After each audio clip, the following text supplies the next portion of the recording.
السلام علیکم ورحمۃ اللہ وبرکاتہ. نحمده ونصلي على رسوله الكريم. اما بعد فاعوذ بالله من الشیطان الرجیم. بسم اللہ الرحمن الرحیم. رب اشرح لي صدری ويسر لي امری واحلل عقدۃ من لسانی يفقهوا قولی. اعوذ باللہ من الشیطان الرجیم. عدد خلقه ورضا نفسه وزنة عرشه ومداد کلماته. پاک ہے اللہ اور اس کی تعریف ہے اس کی مخلوق کی تعداد کے برابر، اس کی ذات کی رضا کے برابر، اس کے عرش کے وزن اور اس کے کلمات کی سیاہی کے برابر. سبحان اللہ عدد ما خلق، سبحان اللہ ملء ما خلق، سبحان اللہ عدد ما فی الارض والسماء، سبحان اللہ ملء ما فی السماء والارض، سبحان اللہ ملء ما خلق، سبحان اللہ عدد ما احصى کتابہ، وسبحان اللہ ملء کل شیء، والحمد للہ مثل ذلک. میں اللہ کی پاکیزگی بیان کرتی ہوں، میں اللہ کی تسبیح کرتی ہوں اس کی مخلوق کی گنتی کے برابر. میں اللہ کی پاکیزگی بیان کرتی ہوں جس سے اس کی تمام مخلوقات بھر جائیں. میں اللہ کی پاکیزگی بیان کرتی ہوں ان چیزوں کی گنتی کے برابر جو آسمان و زمین میں ہیں. میں اللہ کی اتنی پاکیزگی بیان کرتی ہوں جس سے وہ چیزیں بھر جائیں جو آسمان و زمین میں ہیں. میں اللہ کی اتنی پاکیزگی بیان کرتی ہوں جس سے اس کی مخلوقات بھر جائیں. میں اللہ کی پاکیزگی بیان کرتی ہوں ان چیزوں کی گنتی کے برابر جس نے ان کو اپنی کتاب میں شمار کیا ہے اور جس سے ہر چیز بھر جائے. اور اسی طرح اللہ کی تعریف. معزز خواتین، زندگی گزارنے کے دو رویے ہوتے ہیں. ایک رویہ ہے شکر گزاری کا اور ایک ہے ناشکری کا. رسول اللہ صلی اللہ علیہ وسلم نے فرمایا کہ میں نے عورتوں کی اکثریت کو جہنم میں دیکھا ہے. جب پوچھا گیا کہ کیوں، تو فرمایا کیونکہ وہ نمبر 1 اپنے شوہر کی ناشکری کرتی ہیں اور نمبر 2 زبان کا غلط استعمال کرتی ہیں. ناشکری کا رویہ خواہ وہ انسانوں کے خلاف ہو یا رب کائنات کے خلاف، یہ انسان کے اپنے ہی لیے نقصان دہ ہے. اس دنیا میں 2 طرح کے لوگ پائے جاتے ہیں. ایک وہ جو دوسروں کے احسان کو مانتے ہیں، جو دوسروں کی کوشش اور محنت کی قدر کرتے ہیں، اور دوسرے وہ جو کسی بات پر بھی راضی نہیں ہوتے، کسی چیز پر بھی خوش نہیں ہوتے. ان کی زندگی میں خوشی نام کی کوئی چیز نہیں ہوتی. یہ 2 مختلف انداز زندگی ہیں، یہ 2 مختلف طریقہ ہے زندگی ہے. ہمیں سوچنا چاہیے کہ ہم کون سا طریقہ اختیار کیے ہوئے ہیں. کیا ہم اللہ کے شکر گزار ہیں؟ کیا ہم بندوں کے شکر گزار ہیں؟ کیونکہ جو بندوں کا شکر گزار نہیں ہوتا وہ اللہ کا بھی شکر گزار نہیں ہوتا. عام طور پر ہم یہ سمجھتے ہیں کہ شاید شکر گزاری دوسرے انسان کو کچھ فائدہ دے گی، لیکن حقیقت یہ ہے کہ شکر گزار ہونا خود ہمیں کو فائدہ دیتا ہے. ہم سب کس طرح شکر گزار بنیں، ہم سب کس طرح اللہ کی تعریف بیان کریں کہ ہمارے دل اس کی محبت سے لبریز ہو جائیں، کہ ہمارے دلوں میں اس کی محبت ہر چیز سے زیادہ بڑھ جائے، کہ ہمارے دل شکر گزار ہو جائیں. اور اللہ کا وعدہ بھی ہے کہ جو شکر گزار ہوگا میں اس کی نعمتوں میں اضافہ کروں گا.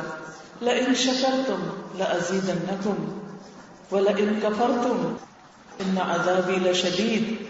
اگر تم نے شکر کیا تو میں تمہیں اور زیادہ نعمتیں دوں گا، اور اگر تم نے ناشکری کی تو میرا عذاب بھی بڑا سخت ہے. جب عذاب کا لفظ آتا ہے تو ہم عام طور پر یہ سمجھتے ہیں کہ شاید یہ آخرت کا عذاب ہے. ہاں، آخرت کا عذاب تو ہوتا ہی ہے، لیکن وہ عذاب دنیا میں شروع ہو جاتا ہے. دنیا میں کس طرح؟ انسان کے دل اور روح کی بے چینی کی شکل میں، کہ سب کچھ ہوتے ہوئے انسان کو کسی پل قرار نہ ہو، چین نہ ہو، اس کی زندگی میں کوئی خوشی نہ ہو. لیکن یہ خوشی اسی وقت آ سکتی ہے جب انسان چیزوں کو ان کے صحیح پرسپیکٹو میں دیکھے. صرف وہ ان کو ان چیزوں کے مطابق نہ دیکھے جن کو وہ صحیح سمجھتا ہے، بلکہ ان کو ان کی حقیقت کے ساتھ دیکھے. مثلا یہ کائنات اللہ سبحانہ وتعالیٰ نے بنائی ہے.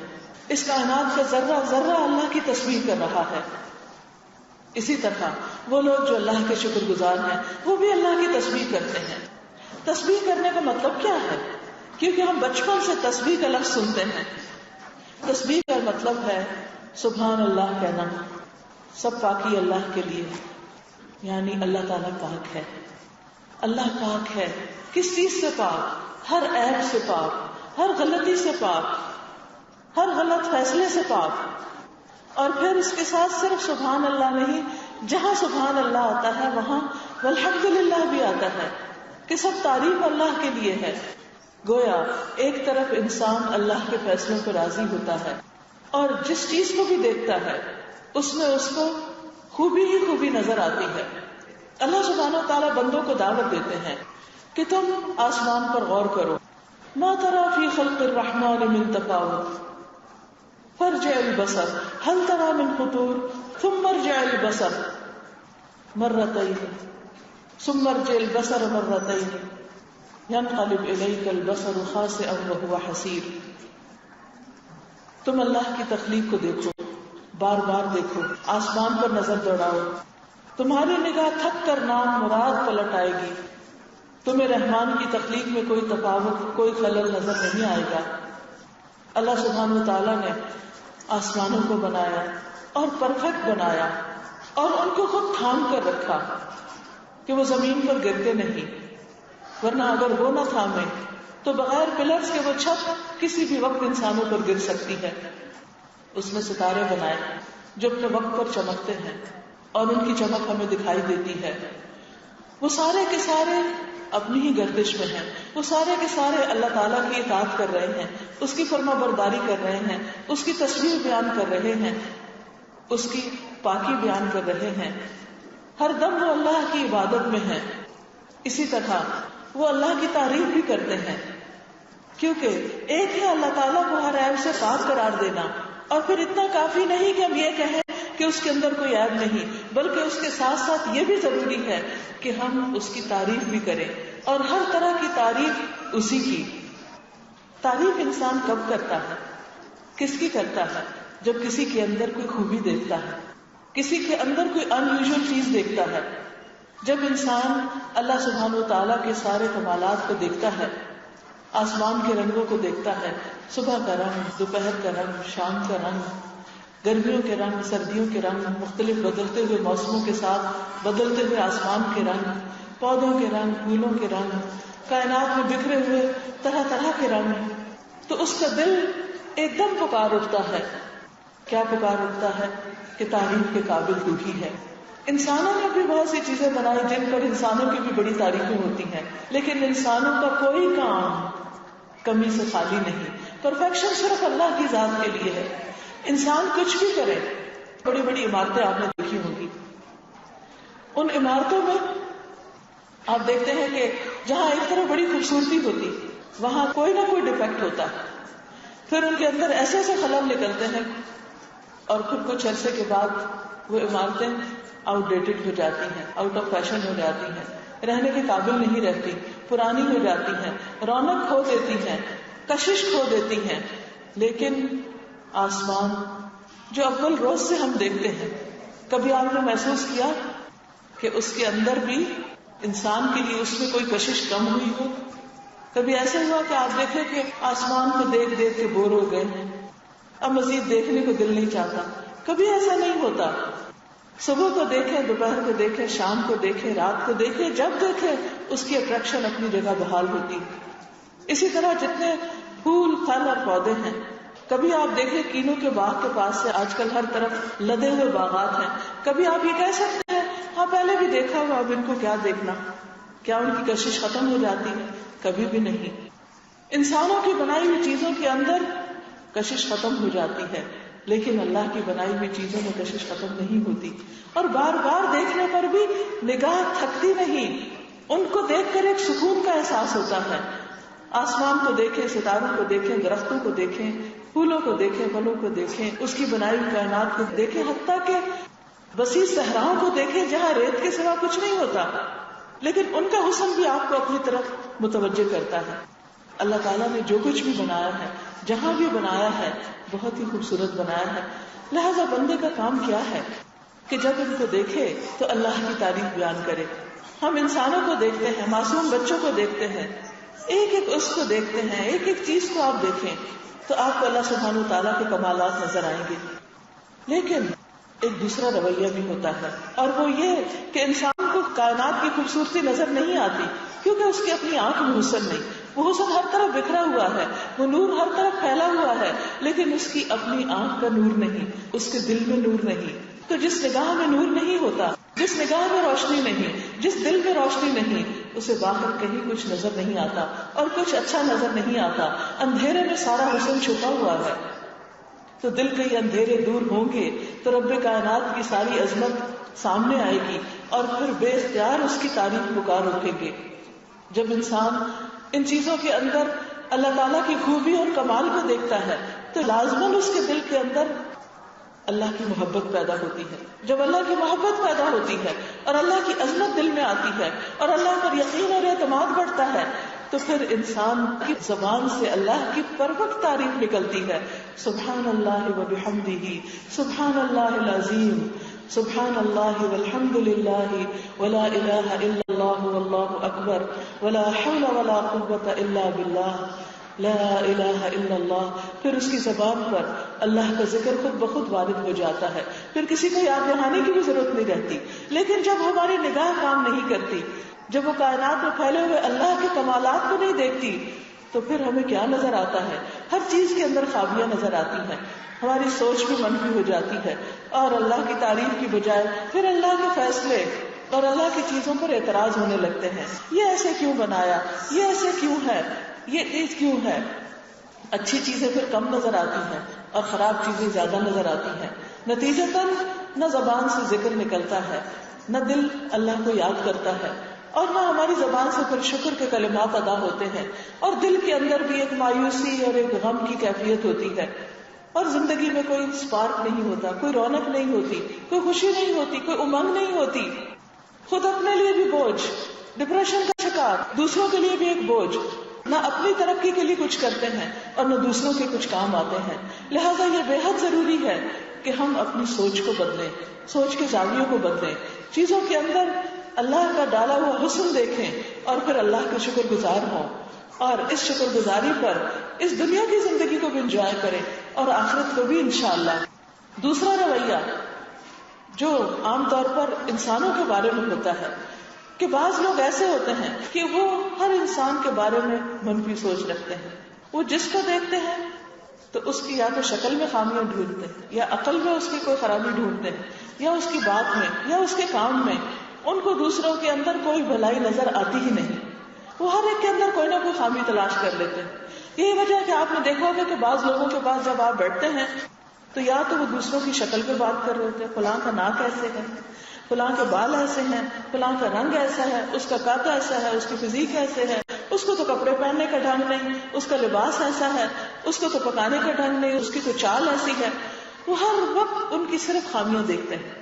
نتیجہ کیا ہوتا ہے؟ ان کے دلوں میں صرف گڑن اور جلن آتی ہے اور وہ صرف پریشان رہتے ہیں اور انہیں ہر چیز میں خامی نظر آ رہی ہوتی ہے. ہر وقت کریٹیسائز، تنقید. اب جب یہ تنقیدی ذہن بن جاتا ہے اور انسان ہر ایک کے اوپر تنقید کر رہا ہوتا ہے تو ایسے لوگوں سے سب بھاگنے لگتے ہیں، کوئی ان کی طرف نہیں جاتا. پھر ہم کہتے ہیں کہ دوسروں میں خامی ہے، وہ خراب ہے جو ہم سے بھاگ رہے ہیں، ہم اپنی جگہ پرفیکٹ ہیں، اور اپنی عقل پہ ناز کرتے کہ دیکھو مجھے ہر ایک پر کتنی تنقید کرنی آتی، میں تو اس کو بھی سیدھا کر دوں گی اور میں اس کو اپنے جوتے کی نوک پہ نہیں رکھتی، اور فلاں ایسا ہے اور فلاں ایسا ہے. تکبر بھرے ایسے ایسے جملے بولتے ہیں کہ جن کی کوئی انتہا ہی نہیں. ایک مرتبہ نبی صلی اللہ علیہ وسلم نے لوگوں کو یہ تلقین کی کہ لوگوں تکبر سے بچنا. تو کسی نے آپ سے پوچھا کہ اگر کسی کے جوتے میں 2 تسمے ہوں، یعنی زیادہ اچھا جوتا ہو، ہم نے دیکھا نا ایک تسمہ تو بند کرنے کے لیے تو اور ایک اوپر وہ اس کی بو سی بنی ہوئی ہوتی ہے اور وہ خوبصورتی کے لیے بھی ہوتا ہے، زیادہ قیمتی جوتا ہوگا. تو اگر کوئی شخص ایسا جوتا پہنے تو کیا وہ متکبر ہے؟ آپ نے فرمایا نہیں. پوچھا اگر اس کا لباس اچھا ہے تو کیا وہ تکبر کرنے والا ہے؟ آپ نے فرمایا نہیں. پوچھا اگر اس کے پاس سواری ہے، یعنی جیسے آج کے دور میں اگر کسی کے پاس گاڑی ہے اور عمدہ گاڑی ہے اور اس کو بیٹھ کے خوش ہوتا ہے کہ الحمدللہ کہ اللہ نے مجھے یہ نعمت دی ہے، تو کیا وہ تکبر کر رہا ہے؟ فرمایا نہیں. تو پھر پوچھا کہ تکبر ہے کیا؟ فرمایا غمط الناس و بطر الحق، لوگوں کو حقیر سمجھنا اور حق کا انکار کرنا. جب کوئی سچی بات، اللہ کی بات، دین کی بات، خدا رسول کی بات اس کے پاس آئے تو وہ اس کو قبول نہ کرے، اس کا انکار کر دے، اور اس کے ساتھ ساتھ دوسروں کو اپنے سے حقیر سمجھے. ہم سب کو اپنے دل کا جائزہ لینے کی ضرورت ہے کہ کیا ہمیں دوسروں کے اندر خوبیاں زیادہ نظر آتی ہیں یا خامیاں زیادہ نظر آتی ہیں. ہم سب اپنا اپنا محاسبہ کریں، اپنے اندر کا جائزہ لیں، اور اگر ہمیں دوسروں کے اندر خامیاں زیادہ نظر آتی ہیں، اور بعض اوقات تو صرف اس لیے کہ ہم صرف سامنے کا رخ دیکھتے ہیں، ہمیں نہیں پتا کہ ان کے پیچھے حالات کیا ہیں، وہ کہاں سے آئے ہیں، وہ کہاں سے بلانگ کرتے ہیں، ان کی کنڈیشنز کیا ہیں، نتیجتاً ہم ان کو اپنے سے حقیر سمجھنے لگتے ہیں. اس کے بعد کیا ہوتا ہے؟ جب ہم دوسرے کو اپنے سے کم عقل سمجھتے ہیں، جب دوسرے کو اپنے سے چھوٹا سمجھتے ہیں کسی بھی اعتبار سے، نتیجہ کیا ہوتا ہے؟ پھر ہمیں ان سے کمپلینٹس ہوتی، شکوے ہوتے ہیں، ہمیں ہر بات پر پھر غصہ آنے لگتا ہے، اور پھر ہم لوگوں سے دور بھاگنے لگتے ہیں.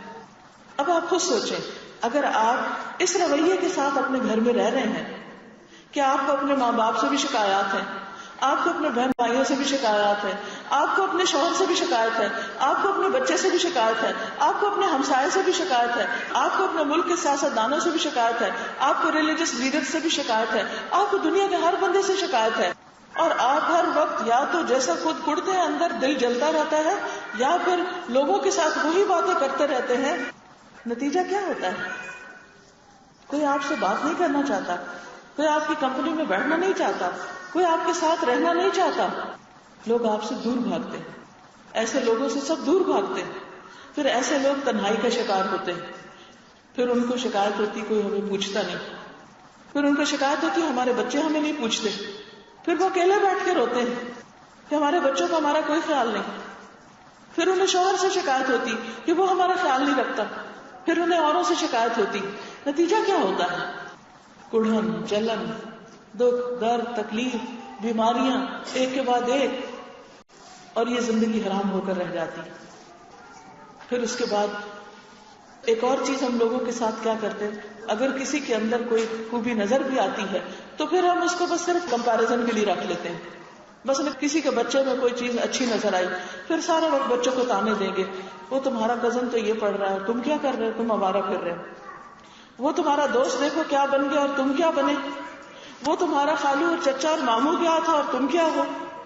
ایسی منفی باتوں سے بچے کیا کرتے ہیں؟ وہ ایک نہیں سننا چاہتے، وہ بہرے بن جاتے ہیں، بے حس ہو جاتے ہیں.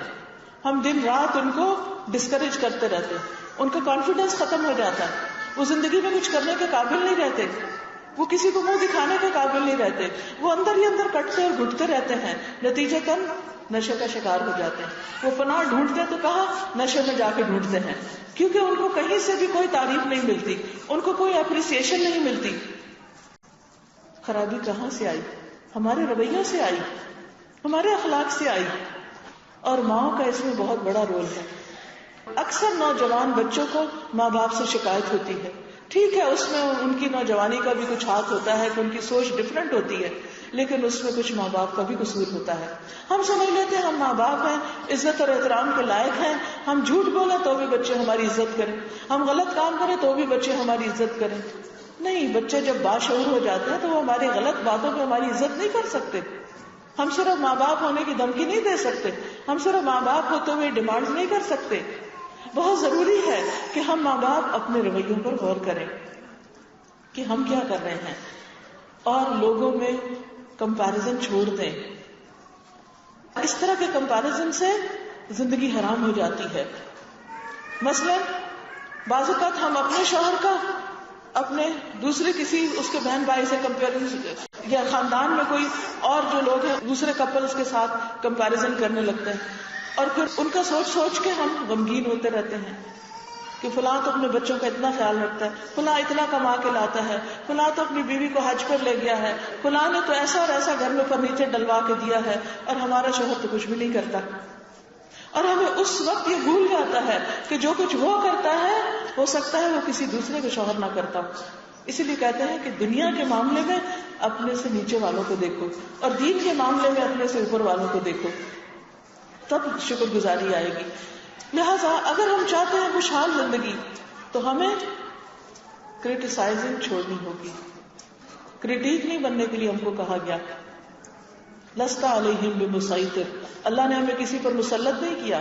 ہمارا فرض ہے انما انت مذکر, کہ آپ کسی کو اچھی سی بات بتا دیں, نصیحت کر دیں, سمجھا دیں, لیکن سر پہ سوار نہ ہو. خود اپنے بچوں کے سر پہ بھی سوار ہونے کی ضرورت نہیں.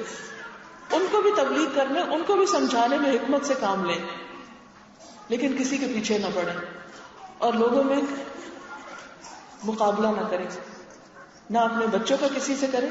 مثلا بعض بچے ہو سکتا ہے کہ آپ کو اللہ تعالیٰ نے اسپیشل بچے دیے ہوں, اسپیشل دونوں اعتبار سے. بعض اسپیشل بچے ایسے ہوتے ہیں جن کی ذہنی ترقی اتنی نہیں ہوتی, اسپیشل کیسز کے وہ بول نہیں صحیح سکتے, دوسرے بچوں کے ساتھ برابر کا پڑھ نہیں سکتے, یا کوئی اور.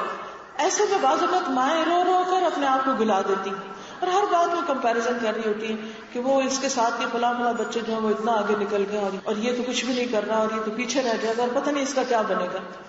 ایک بات سوچ لیجئے کہ یہ اللہ کا فیصلہ تھا کہ اس نے آپ کو چنا, آپ کی گود کو چنا اس اسپیشل بچے کے لیے, کیونکہ وہ بھی اللہ کی کریشن کا ایک انداز ہے, وہ بھی اللہ کی تخلیق ہے. اس نے ایسے بچے پیدا کرنے تھے, اس نے کیے اور آپ کی گود میں دے دیے. آپ اس کو اللہ کی امانت سمجھ کے پال رہے ہیں. اگر بڑے ہو کر بھی آپ کو اس کو ایک خاص طریقے سے ریز کرنا پڑ رہا ہے تو ناراض نہ ہو اللہ سے. آپ سوچے اچھا اللہ نے مجھے چنا اپنی اس تخلیق کے لیے. اسی طرح کچھ اور طرح کے بہت ہائیلی انٹیلیجنٹ بچے بھی اسپیشل ہوتے ہیں, ان کی نیڈز بھی ٹوٹلی ڈفرنٹ ہوتی ہیں. وہ عام میڈیاکر بچوں سے مختلف ہوتے ہیں, وہ بھی اپنے ماں باپ کو بعض اوقات بہت تنگ کرتے ہیں اور پریشان کرتے ہیں, ان کی ڈیمانڈز بھی بہت زیادہ ہوتی ہیں. اس پر بھی ہمیں صبر سے کام لینے کی ضرورت ہے. اللہ نے ماں کے قدموں میں اس لیے نہیں جنت رکھی کہ بس وہ صرف پیدا کر دے اور چھوڑ دے.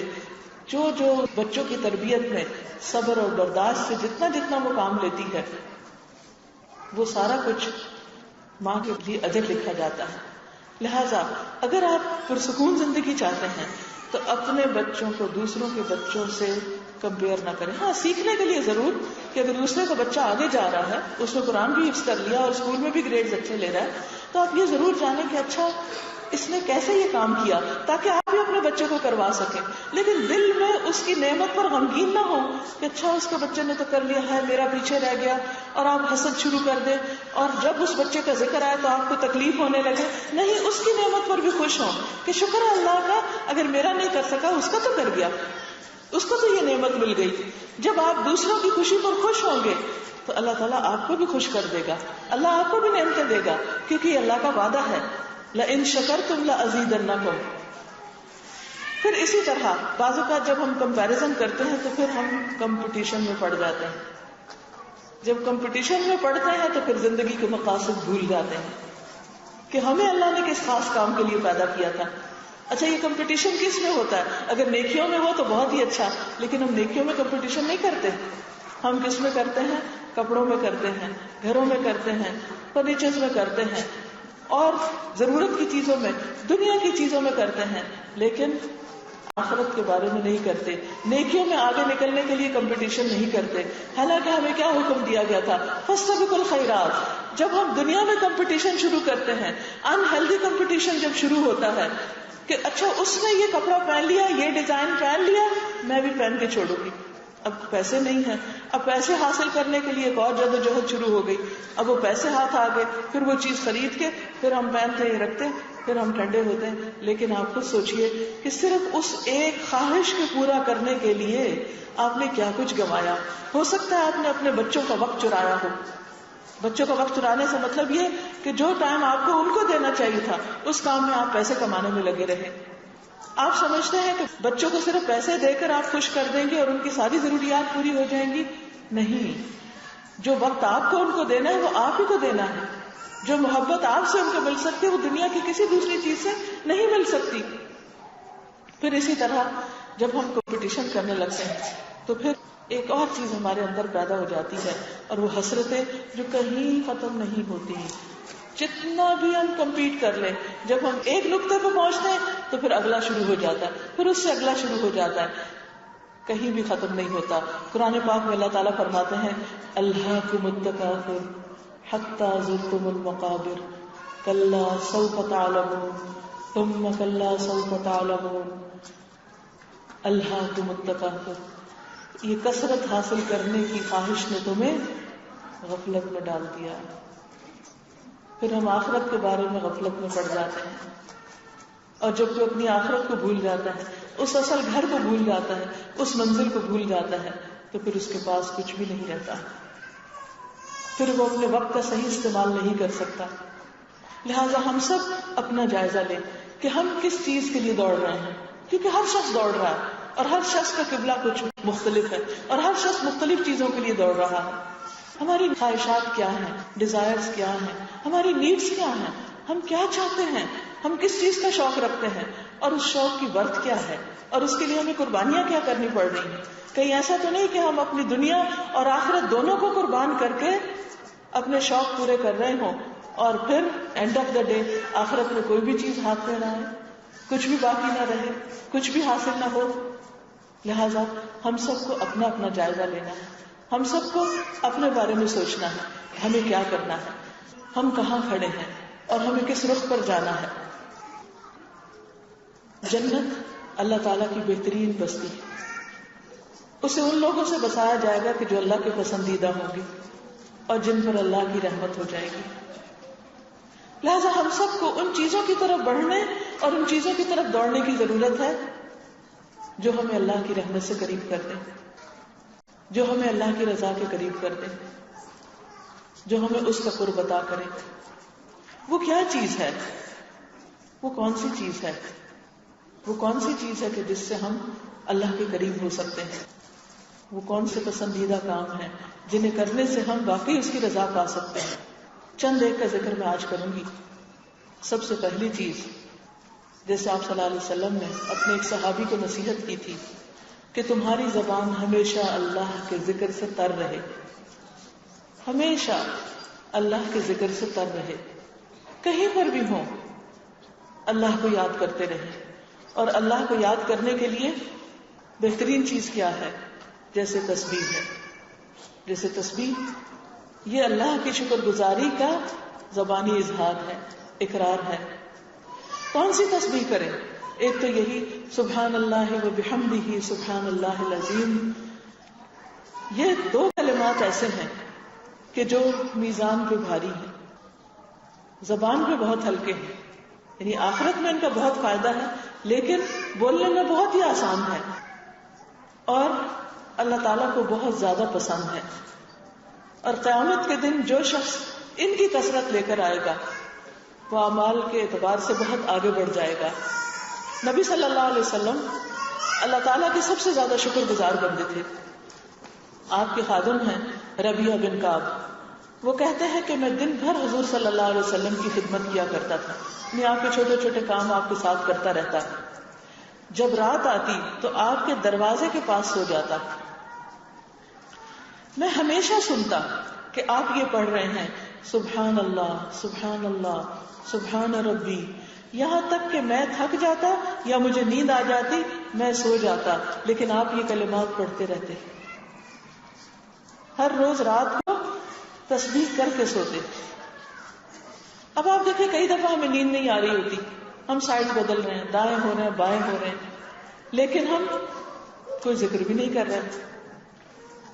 کیوں؟ اس لیے کہ ہمیں پتہ ہی نہیں کہ نبی صلی اللہ علیہ وسلم کی سنت کیا تھی، رات کو سوتے وقت وہ آخری عمل کیا کرتے تھے. اور پھر دل میں بھی اللہ کا ذکر کرنا چاہیے لیکن کبھی بلند آواز میں بھی کرنا چاہیے، کیونکہ جب آپ ذکر کریں گے تو آپ کے آس پاس آپ کے بچے اور دوسرے لوگ بھی کریں گے. مائیں جو چھوٹے چھوٹے بچے گودوں میں اٹھائے ہوتی ہیں، ٹھیک ہے وہ مختلف لوریاں بھی پڑھ رہی ہوتی ہیں یا کچھ کہہ رہی ہوتی ہیں ان کو، تو اس وقت بھی آپ سبحان اللہ الحمدللہ اور اس طرح کے سودھنگ کلمات کی تسبیح کریں ان کے لیے. نبی صلی اللہ علیہ وسلم نے فرمایا لوگوں اپنا بچاؤ حاصل کر لو. صحابہ نے کہا اے اللہ کے رسول صلی اللہ علیہ وسلم کون سا دشمن آ گیا ہے، کس سے بچاؤ کریں، کس سے بچیں؟ فرمایا جہنم سے بچاؤ، کیونکہ قرآن مجید میں آتا نا ان جہنم کانت مرصادا، کہ جہنم گھات میں لگی ہوئی ہے، تاک میں لگی ہوئی ہے، اور دیکھ رہی ہے کہ کون کون میرے پاس آنا چاہیے، لوگوں اس سے بچو۔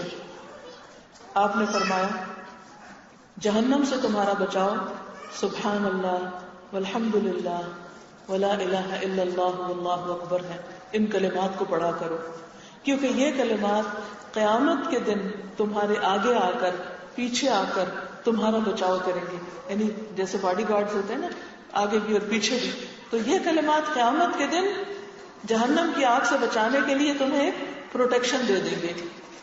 اور یہی کلمات باقیات الصالحات ہیں۔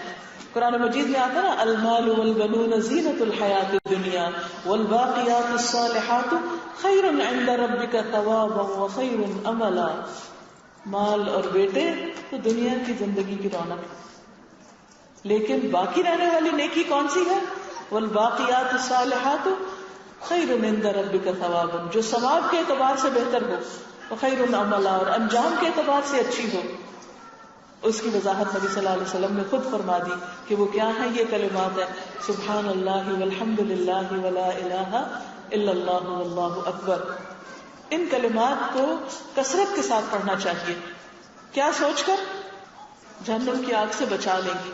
جیسے وہ ہوتی ہے نا کہ بلٹ پروف جیکٹ کسی نے پہنی ہوئی ہو تو بلٹ آ کے لگے بھی تو اس کو نہیں لگتی، تو اسی طرح جیسے جہنم کے بارے میں ایک اور جگہ پر آتا ہے کلا انہا لظى نزاعۃ للشوى تدعو من ادبر وتولى، کہ جہنم کی آگ انہا لظى نزاعۃ للشوى، ایسا شعلہ ہے کہ جو چہرے پہ پڑے تو چہرے کو جھلس جائے، اور وہ پکار رہی ہوگی، پیچھے جا رہی ہوگی، تدعو بلائے گی ادھر آؤ ادھر آؤ، وہ پیچھے چل پڑے گی، من ادبرا جو بھی پیٹھ پھیرے، وہ تولا منہ موڑے، جو حق سے دور جائے، حق کا انکار کرے، یہ آگ اس کے پیچھے پڑے گی۔ تو اس آگ سے بچاؤ کے لیے کیا پڑھنا ضروری ہے؟ پڑھیے سبحان اللہ والحمد للہ ولا الہ الا اللہ واللہ اکبر۔ نبی صلی اللہ علیہ وسلم کے ایک غلام تھے ابو سلمہ، وہ کہتے ہیں کہ نبی صلی اللہ علیہ وسلم نے فرمایا واہ واہ، اپنے ہاتھ سے 5 کا اشارہ کیا، 5 چیزیں یہ میزان میں بہت بھاری ہوگی۔ پھر فرمایا وہ کیا ہے؟ سبحان اللہ والحمد للہ ولا الہ الا اللہ واللہ اکبر۔ یہ 4 کلمات، اور 5ویں چیز کسی کا فوت ہونے والا نیک بچہ کہ اس کا باپ اللہ تعالیٰ سے ثواب کی امید رکھ کے صبر کرے۔ بعض اوقات ہم خوش ہوتے ہیں کہ ہم نے بچوں کو پالا بڑا کیا، وہ ہمارے لیے صدقہ جاریہ ہوں گے۔ ایک مرتبہ کسی کے گھر میں اسی طرح درس دے رہی تھی، صدقہ جاریہ پہ بات ہو رہی تھی، تو ایک خاتون رونے لگی کہ میرا تو جوان بچہ فوت ہو گیا، میرے لیے کون صدقہ جاریہ ہوگا، میرے پیچھے کون ہوگا جو میرے لیے دعائیں کرے۔ تو واقعی میں سوچ میں پڑ گئی، لیکن اللہ تعالیٰ نے کسی کو بھی محروم نہیں رکھا۔ اگر مرنے کے بعد کسی کا بچہ اس کو فائدہ دیتا ہے تو وہ بچہ جو زندگی میں باپ یا ماں کی زندگی میں فوت ہو جائے اور ماں باپ صرف اللہ سے اجر کی امید رکھ کر صبر کر لے، تو یہ صبر جو ہے یہ میزان میں بہت بھاری ہے، وہ بہت سے صدقہ جاریہ سے زیادہ وزنی عمل بن جائے گا۔ تو دونوں صورتوں میں کوئی کمی نہیں، اللہ کے خزانوں میں کوئی کمی نہیں۔ یہ کمی ہمارے اندر ہے کہ ہم اس کی رحمت کو پانے کے لیے تڑپتے نہیں، کوشش نہیں کرتے۔ پھر اسی طرح آپ دیکھیے ایک اور حدیث میں آتا ہے کہ صحابہ کہتے ہیں کہ ایک مرتبہ ہم لوگ نبی صلی اللہ علیہ وسلم کے پاس بیٹھے ہوئے تھے کہ ایک دیہاتی آدمی آیا، بدو تھا، جس نے بڑا قیمتی جبہ پہن رکھا تھا، اس پر دیباج اور ریشم کے بٹن لگے ہوئے تھے۔ نبی صلی اللہ علیہ وسلم نے فرمایا تمہارے ساتھی نے تو مکمل طور پر فارس بن فارس یعنی فارسی آدمی کی شکل شباہت اختیار کر لی، یعنی اس نے اپنا سارا کلچر چینج کر دیا، بالکل ان کے طریقے پر ہو گیا۔ ایسا لگتا ہے کہ اس کے ہاں فارسی نسل ہی کے بچے پیدا ہوں گے اور چرواہوں کی نسل ختم ہو جائے گی۔ اس سے کیا پتہ چلتا ہے؟ اس سے یہ بات سمجھ میں آتی ہے کہ کہ انسان جب اپنا لباس بدلتا ہے، اپنی زبان بدلتا ہے، اپنا کلچر بدلتا ہے، تو اولاد یا نسل کے بھی رنگ ڈھنگ وہی ہو جاتے ہیں.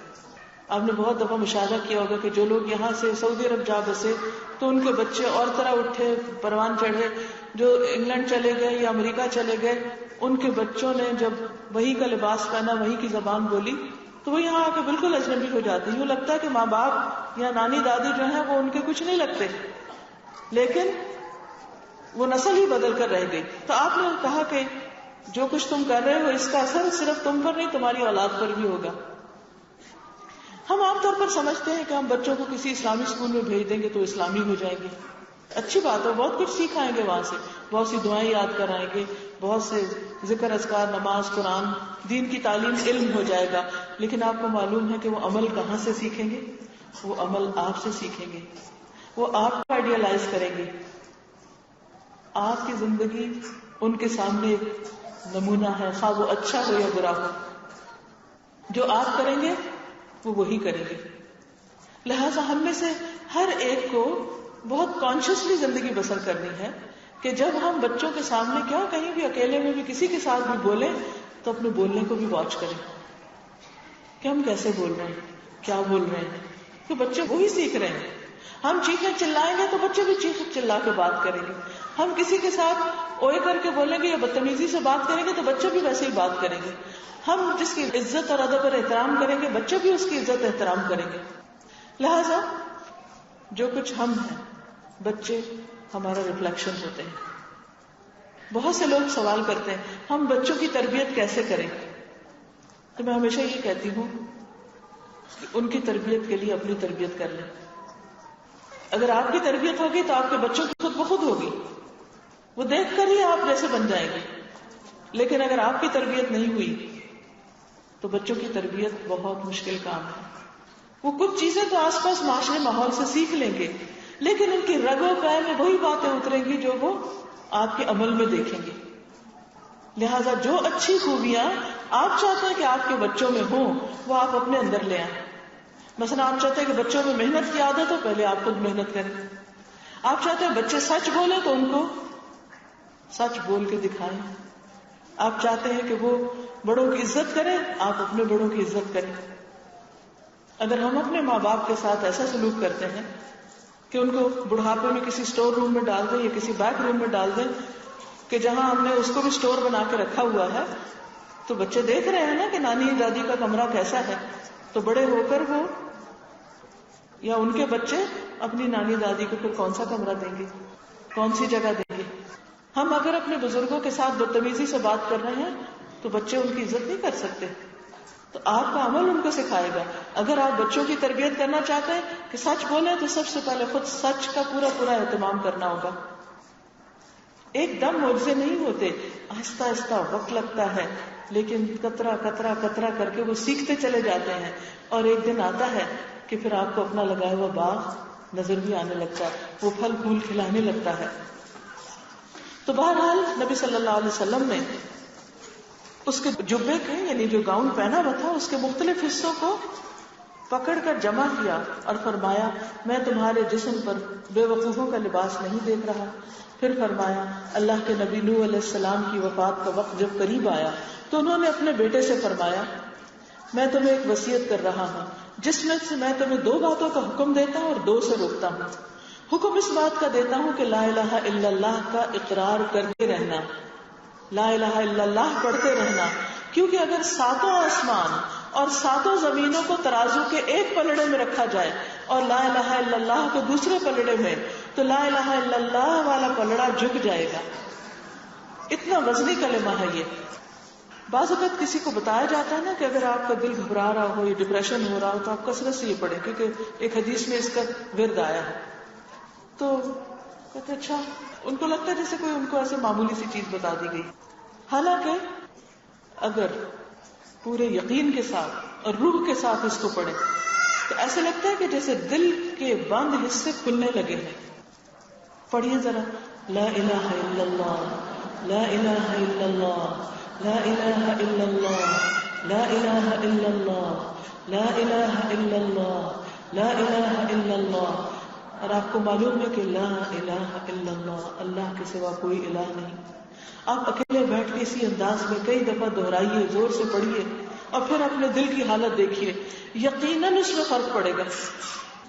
پھر اسی طرح آپ نے فرمایا کہ اگر ساتوں آسمانوں اور زمینیں ایک کڑے کی شکل اختیار کر لیں، جیسے ایک چوڑی ہوتی، تو لا الہ الا اللہ اس کو بھی توڑ دے گا. اتنا مضبوط چیز بھی کوئی ہو تو لا الہ الا اللہ کی طاقت اس کو بھی توڑ دے گی. ایمان جو ہے یہ بہت بڑی قوت ہے. قرآن پاک میں آتا ہے وَمَن يَكْفُرْ بِالطَّاغُوتِ وَيُؤْمِن بِاللَّهِ فَقَدِ اسْتَمْسَكَ بِالْعُرْوَةِ الْوُثْقَىٰ لَا انفصام لَهَا، کہ جو طاغوت کا انکار کرے، یعنی ایسے سرکشوں کا جیسے شیطان کا اور شیطانی باتوں کا اور شیطان کے ائمہ کا، شیاطینوں کا، جو کوئی انکار کرے، ان کی بات نہ مانے، وَيُؤْمِن بِاللَّهِ، اور اللہ پر اعتماد رکھے، اللہ کی بات مانے، تو کیا ہوگا؟ فقد استمسک بالعروۃ الوثقیٰ، اللہ پر ایمان اور اللہ پر اعتماد اور توکل اور اللہ کو ایک ماننا ایسی مضبوط چیز ہے، ایسا مضبوط کڑا ہے جس کو کوئی چیز توڑ نہیں سکتی. اگر پوری کائنات بھی مل کر جتنی بھی اس کے اندر پاور ہے اور جتنی بھی چیز ہے اس کو آپ چھوٹا کر کے کڑا بنائیں، تو جو ایک لا الہ الا اللہ سے بنتا ہے کڑا، سچے معنوں میں جو توحید اندر اترتی ہے، انٹرنلائز کرتے ہیں آپ اس کو، وہ ان سب چیزوں کو توڑ دیتا ہے، ساری رکاوٹوں کو دور کر دیتا ہے. لیکن آپ سچے دل سے اس کو پڑھنے والے ہوں، صرف ورد وظیفے کے طور پر نہیں، بلکہ آپ کسی وقت، یعنی کہ جب دل میں کوئی وسوسے آ رہے ہوں، کوئی ڈاؤٹس آ رہے ہوں دین کے بارے میں، یا کوئی چیز دین کی اچھی نہ لگ رہی ہو، نماز پڑھنے کو دل نہ چاہ رہا ہو، یا کوئی ایسی کیفیت اوپر آ رہی ہو، کیونکہ انسان ہے ہم، اور خواتین کے تو ہارمونل پرابلمز بھی رہتے ہیں اور اندر کی نیچر میں بہت چینج آتے رہتے ہیں. تو جب کبھی ایسی کوئی کیفیت طاری ہو تو فوراً آپ لا الہ الا اللہ، لا الہ الا اللہ، لا الہ الا اللہ، اور جب کہیں لا الہ الا اللہ تو ایک اللہ کا تصور ذہن میں لائے کہ بس اللہ ہی ایک اللہ ہے اور کوئی بھی نہیں ہے الہ، بس وہی دراصل الہ ہے. تو آپ دیکھیں گے کہ آپ کی کیفیت بدلنا شروع ہو جائے گی. اور یہ جن چیزوں کو آپ رکاوٹ سمجھتے ہیں، غم اور دکھ کی چیزیں، وہ بدلنے لگیں گی. حدیث میں آتا ہے کہ حضرت اسماء بنت امیس کو آپ نے کلمات سکھائے تھے، اللہ اللہ ربی لا اشرک بہ شیئا. یہ لا الہ الا اللہ کہنے کا ہی دوسرا انداز ہے کہ اللہ اللہ ہی میرا رب ہے، میں اس کے ساتھ کسی کو شریک نہیں کرتا، کوئی اس جیسا نہیں، کوئی اس کے برابر نہیں.